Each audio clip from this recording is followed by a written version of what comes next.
قريب لكن التغطية من جانب علي البيهي. رمية جانبية، رمية جانبية لعلي البيهي. مناوشات مع كريستيانو، وحان وقت العقلاء أن يتدخلوا لإيقاف هذا التوتر الكبير في الملعب بين لاعبي الفريقين. حاول رونالدو بقتاليته المعتادة الوصول إلى الكرة، حاول علي البيهي منع من ذلك، ثم بعد ذلك مناوشات كبيرة بين اللاعبين. وهنا الجماهير الحاضرة في استاد محمد بن زايد لمساندة الفريقين للاستمتاع بأجواء هذه المباراة. أكيد أنها استمتعت بهذا اللقاء. شوف اللقطة اللي كانت بين رونالدو أخذ البطاقة الحمراء، البطاقة الحمراء لكريستيانو رونالدو، البطاقة الحمراء لكريستيانو رونالدو. لم يشاهد رونالدو متوترا مثل ما كان عليه الحال في الشهر الأخير، في هذا الشهر، في الشهر الأخير وآخر شهرين مع النصر.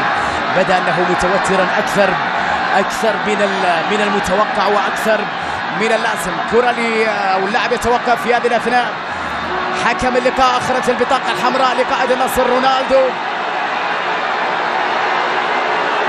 حكم المباراة يخرج البطاقة الحمراء لرونالدو، يترك الديربي بدون أثر حقيقي، بدون تأثير حقيقي في هذه المباراة.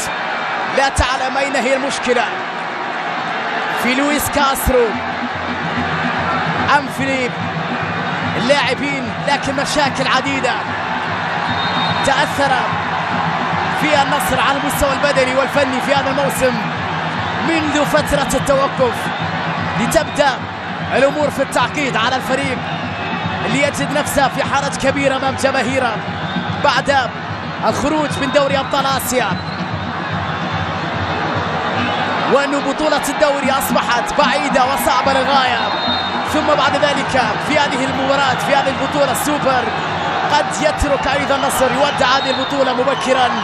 كل هذه الأشياء تأثر بالتأكيد على جماهير نصراوية حبت أنه فريقها يقدم أداء أقوى في هذا الموسم. رونالدو بشعبية هائلة مع فريقه، بالتأكيد